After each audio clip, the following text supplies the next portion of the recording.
Have you ever gone to bed defeated by the lack of things that you've gotten accomplished that day? Worse yet, do you do this day after day after day? It's a horrible feeling to not accomplish anything throughout the day or for a long period of time. When I don't get things done, I get anxious. I feel like I have failed that day. And if it goes on for too long, I even start to question my worth. And that's why multiple years ago, I started a method that I adapted from multiple sources that works very well for me. I dubbed this process Dominate the Day, and I can't wait to introduce it to you. I'd like to welcome you to the show. My name is Steve Baumgartner, and I'm your host of the Fire Forged Leader podcast. My mission here today and every day, and the mission of this podcast, is to serve you, the listeners, through providing knowledge and tools around leadership strategies on three primary battlefronts. Those battlefronts are simply the workplace, out in your community, and most importantly, with the family. Now let's get to work.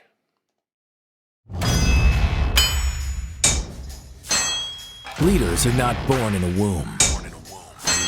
They are forged through heat, pressure, and a whole lot of sweat.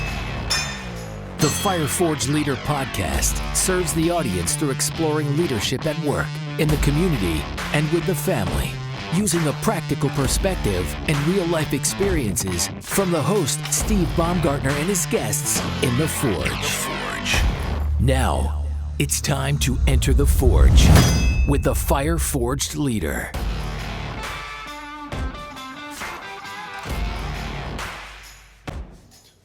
Before I get started here, how about you give this show some love and go and give it a rating? But I only want you to do that after you listen. And while you're in there, I would also appreciate you leaving this show a review so that other people know why you listen to this show. And last but not least, smash that subscribe button so you don't miss out on a single episode. Now, I know that I've told you all before that after I got clean, I went to school and then I started working and raising kids. But I still escaped life for quite a while. I did this while sitting around watching TV, pounding Oreos and chugging Mountain Dew between drags off a camel.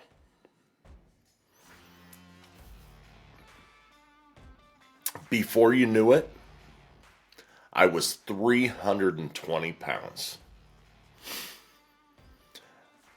I didn't accomplish anything in this period in my life. And to be frank, my wife and kids suffered from me being a lump of a man. I didn't like myself back then. I couldn't stand looking in the mirror. When I looked in the mirror, I hated seeing how fat I was, of course. But what I really hated was how I felt like I had no purpose to my life. Was this all that there was? I only did things that I had to do back then, like go to work and to make sure that the car was running so that I could get back and forth to work. Now, I'll spare you the story of the transition at this point, but needless to say, I am a much different man than what I was back then. Now, after finding some wins in my life, I became addicted to the feeling of accomplishing things. And I realized that this feeling not only came from the big wins, but it can also come through the small wins, the daily wins. And through this, I started studying successful people. And I tried to emulate them in my own life. No matter what you read or what you watch about successful people, you will hear the same things over and over again. Like they wake up early, they plan the day, and they have daily routines.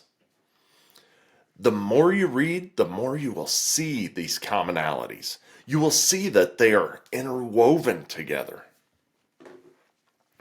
But today, I'm going to focus on the planning portion of those three items. And I'm going to tell you, if you don't do anything else, do this. It's a game changer. Leaders, there are a ton of different methods that people talk about. And I'm here to tell you today that there are no right or wrong methods. They're just the ones that are going to work or not work for you in particular. You know, some people like paper. Some people like planning through electronic devices. And there's even some weirdos like me who use a hybrid approach. Here's the secret though. Find something that appeals to you and then modify it and make it your own. Everyone's paths are different and you need to find your own path. So I'm going to share with you today my system, and it's one that I've adapted over the past 5 years or so. And it has allowed me to be laser focused and get more things accomplished before noon than what most people do in a day. So let me introduce you to Dominate the Day, which is what I've dubbed my program. And I actually use this as simply one component in a larger process called Getting Things Done by David Allen. And like I said, I modified it to work for me. I don't use the Getting Things Done exclusively. And I also want to tell you that I actually keep 2 different sets of books. I keep one for work and I keep one for home. And mainly because I try and keep as much division between work and home that I possibly can. And today I'm just going to talk about my work process. But it's the same one that I use at home with slight tweaks. So I hope this helps you to at least have a launching pad for you to create your own system. Now, like I said, I like paper and I actually use a hybrid approach, but you can certainly build this thing out 100% in an electronic format like Notion or some similar program. Since I mentioned I like paper, let's just talk about a simple notebook, right? At the front of my notebook, I keep a list of priorities and projects. And this allows me to stay focused. So a project to me is more than just a task. It's a series of tasks that goes into one overarching thing. So I keep priorities and projects in one section. And then in another section, I keep a list of tasks like an inbox. Now, I want to let you know that these 2 things I leave quite a bit of space for. If you use a 3 to 5 subject notebook, it's perfect because you can make a section for each.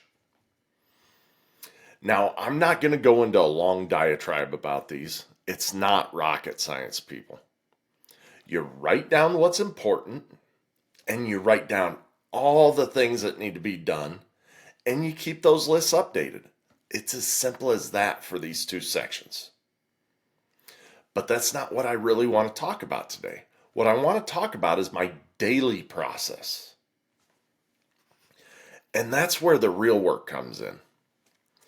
The first thing that I do when I get to work every day is I break my day down into 3 parts. All right. And it's really simple.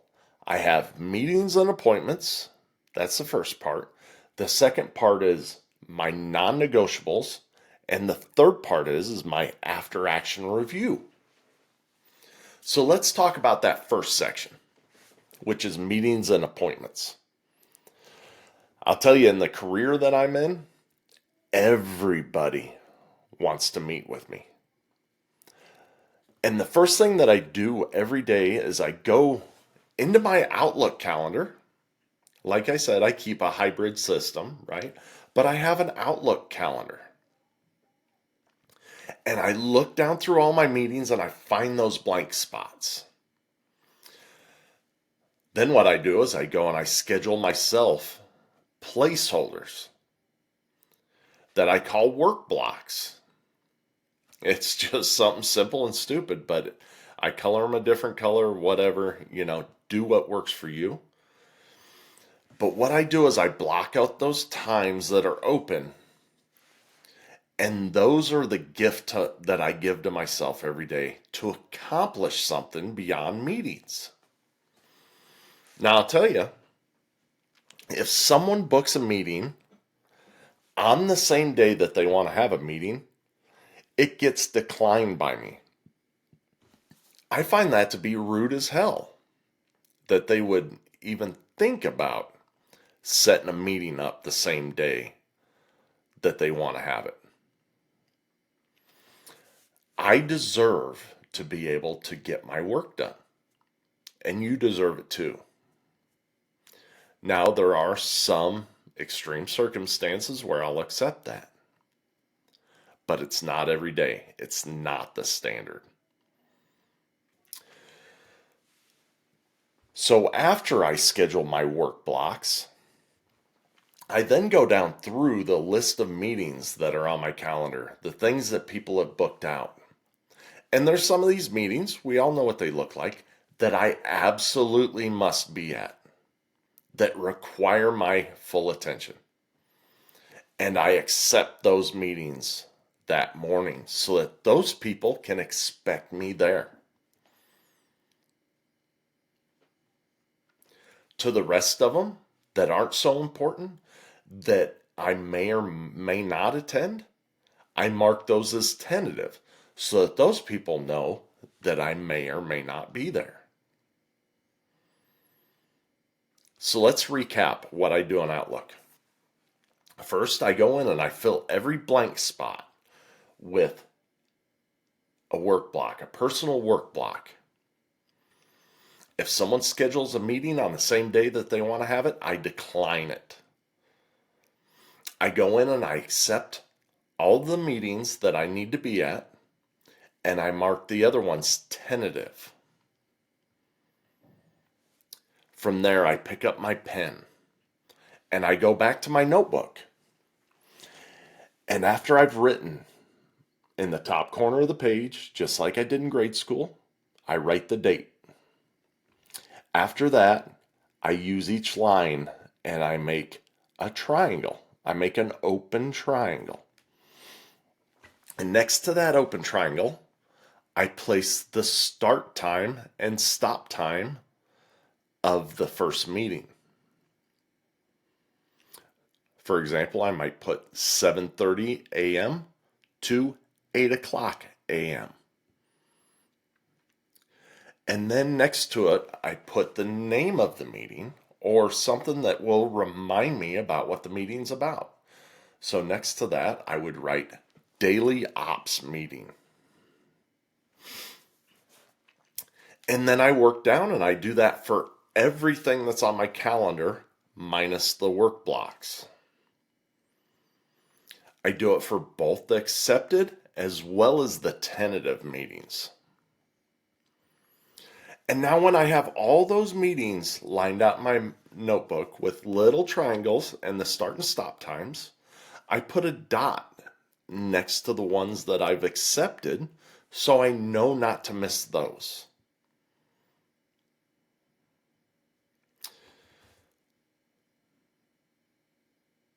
So right now, you might be asking yourself, why in the hell would Steve do that? They're in his calendar. Why does he write them down? Well, boys and girls, I don't carry my PC around with me everywhere I go. And while I'm at a meeting, I quite frankly think it's rude to pull my phone out of my pocket and be looking at my calendar. But my notepad is sitting right out in front of me, so I can see what's coming next at a glance. And it helps me prepare. Now, as I do a meeting, I fill in that little triangle so that when I glance down at my notebook, I can easily see exactly where I'm at. So the ones that are completed, I fill in the triangle. If there's one of the tentatives that I don't go to, I simply put a line through it. But it shows me completion. And that's my meeting/appointment section. The next are the non-negotiables. All right, I named this section non-negotiable for a reason. It's not to be taken lightly. This is my list that if it isn't done, then I don't get to go home.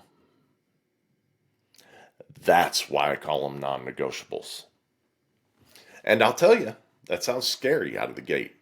But I tend to get these things done early in the morning because, quite frankly, I have shit to do that night. So I'm at the point where I pick 5 things that are highly impactful from my list. You remember that list that I talked about before that's at the front of my notebook? I mark them out of the front. I put them in my non-negotiable list. And I know what's impactful because I'm also keeping a list of my priorities. So those tasks line up with the priorities. Now, these 5 things, and I keep it at 5 for a reason. I don't want to be overwhelmed, but I want to get shit done. So these 5 things, I put bulleted marks down on the paper beside each one of them. And I list them in order of importance. Now, once again, don't overthink this. Write them down. It's only 5 things. You're going to do them all anyways before you go home. The priority list is just in case you need something done by a certain time for a deadline that day or a meeting that day. Once again, it's not rocket science. Now, as I start one of these things, one of these non-negotiables, I simply make a / through the bullet. And that's to signify to me that it's started. That way, in case I get interrupted, I got to go to a meeting, someone walks into my office, I have something on the floor that I got to attend to. When I get back to working on it, it doesn't take me as long to get back on track. That's just a little organizational tip for me.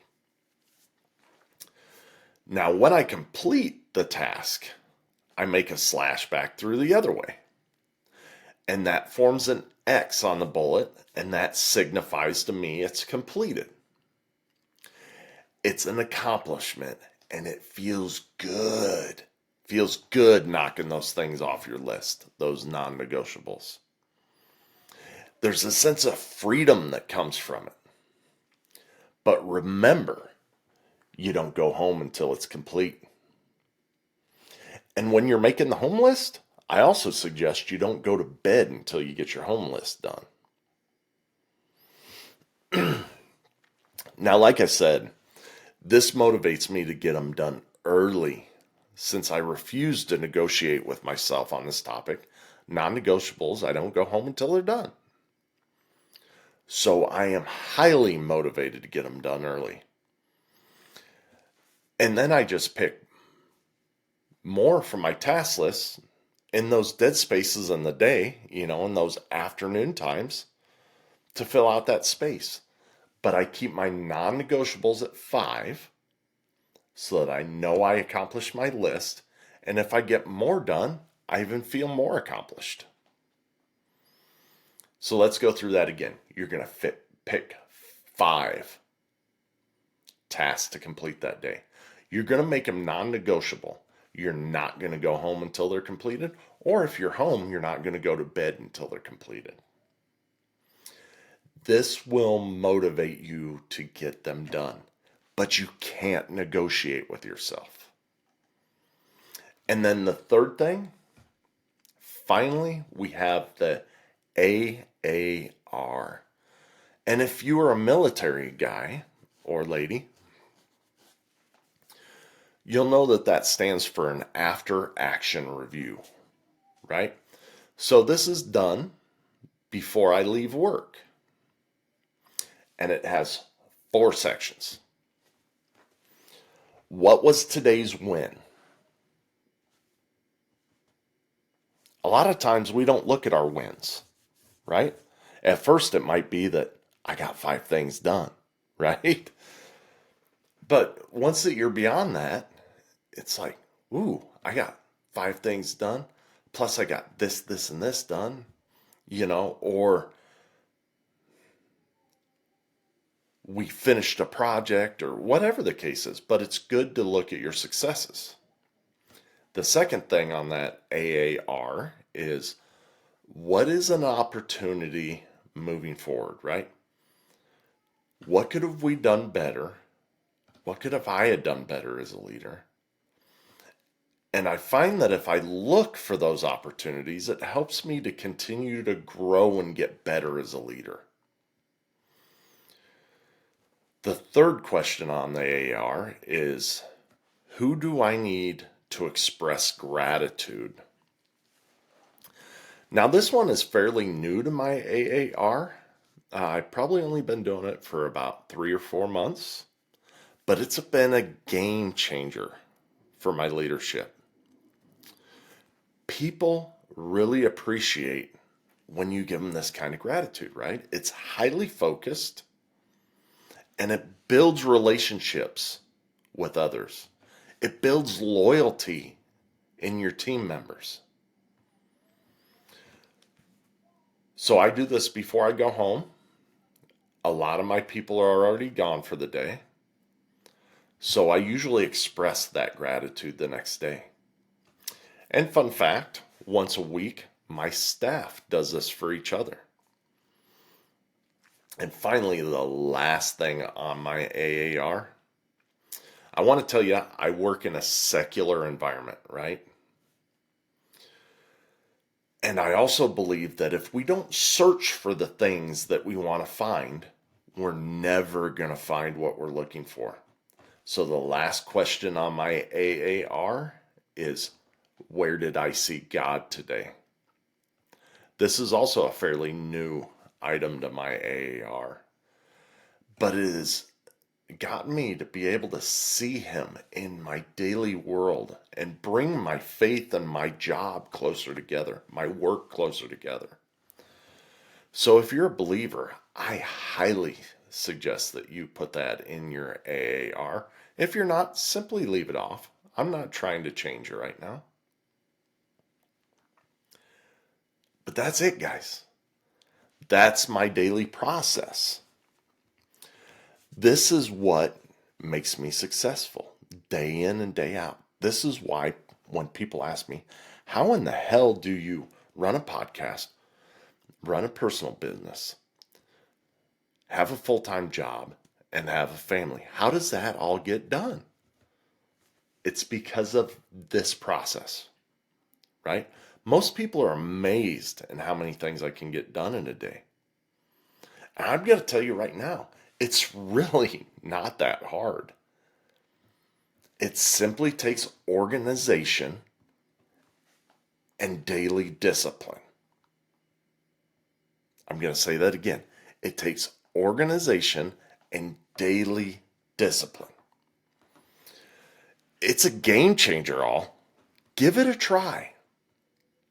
If you don't have a system, try mine out. Be disciplined with yourself. Start at 2 or 3 things and build up to 5. Pretty soon you're going to find yourself doing a ton more every day. And you're also going to be looking for more to do because your list is going to start to shrink. So leaders, you have come here to listen to this message once again. But listening is not enough. From this productivity tip today, what are you going to apply this week, this month, and this year? I encourage you to go out to the socials and find me at Fireforge Leader. And let's talk about this. Let's start a conversation. Remember, when you become a better leader, you become a better spouse. You become a better parent. You become a better coworker, and ultimately, that person that other people want to follow.